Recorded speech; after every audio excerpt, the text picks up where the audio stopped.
আসসালামু আলাইকুম। আপনারা সবাই কেমন আছেন?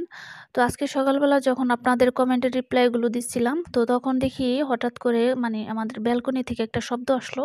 তো আমি ঠিক ধরে নিয়েছি আমাদের গোল্ডের কিছু একটা সমস্যা হচ্ছে কিনা। তো আমি দৌড় দিয়ে তাড়াতাড়ি গিয়েছি। যাওয়ার পরে দেখি হ্যাঁ, গোল্ডে একদম শুয়ে পড়ছে। তো তারপরে আমি আ দেখতেছিলাম ওর ভিতরে প্রাণ আছে। তো তারপরে আমি ভাবলাম তো এই অবস্থায় কি করা? এই অবস্থায় কেটেই দিয়েছি।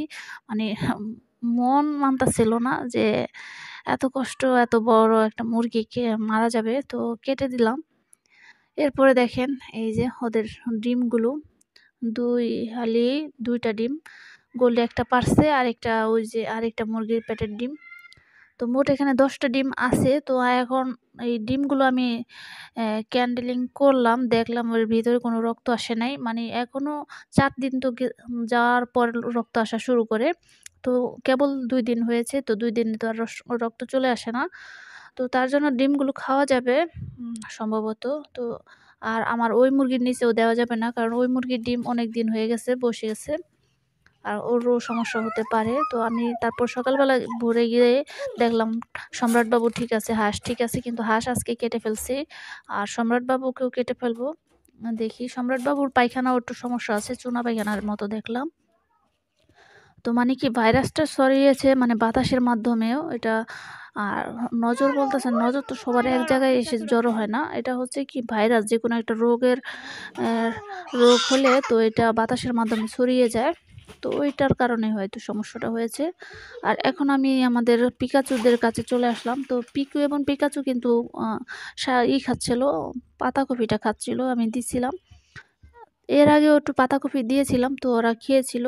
তো আমার পিকু এবং পিকাচুকে কখনো মানে ওই যে কি বলে ওটা গাজরটা এনে খাওয়ানো হয় নাই। তো এই খরগোশগুলার নামই হচ্ছে পিকাচু। তো ওরা কি হয়েছে এর আগে আমি যখন দেখছিলাম ওরা ক্রসিং করছিল, মানে পুরোপুরি কমপ্লিট করে নাই। আর রাতের বেলা হয় কিনা সেটাও তো জানি না। তো দেখলাম আমাদের যেটা মেয়ে, তো ওইটা একটু ভারী এবং শরীরটা একটু মোটা হয়েছে আগের থেকে। আর শুয়ে থাকে প্রায় পা টান হয়ে শুয়ে থাকে, চুপচাপ থাকে। তো খরগোশে যখন বেবি দেয়, বাচ্চা দেয়, তখন বাচ্চার সাইজ কতটুক বা কয় ইঞ্চি হয় একটা বাচ্চার? তো আপনারা যদি কেউ জানেন তো আমাকে কমেন্ট করবেন। তো আমার খুব ইচ্ছে হয় যে এতটুক খরগোশের বেবি কতটুক হবে? তো এটা খুব জানতে ইচ্ছে হয়। আমি শুনছিলাম ইঁদুরের বাচ্চার না মতো নাকি হয়, ছোট, একদম ছোট।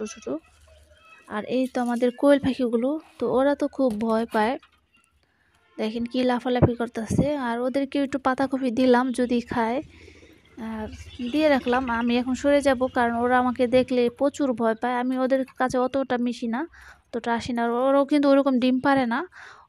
ওদেরকে অল্প দু একটু পালে লসের লচ লচই বলা চলে। ওরা ওরকম ডিম দেয় না। এই তো দেখেন। তো ওরা হাঁটাহাঁটি করতেছে। তো আজকের ভিডিও ছিল এই পর্যন্ত। আপনারা সবাই ভালো থাকবেন, সুস্থ থাকবেন। আসসালামু আলাইকুম।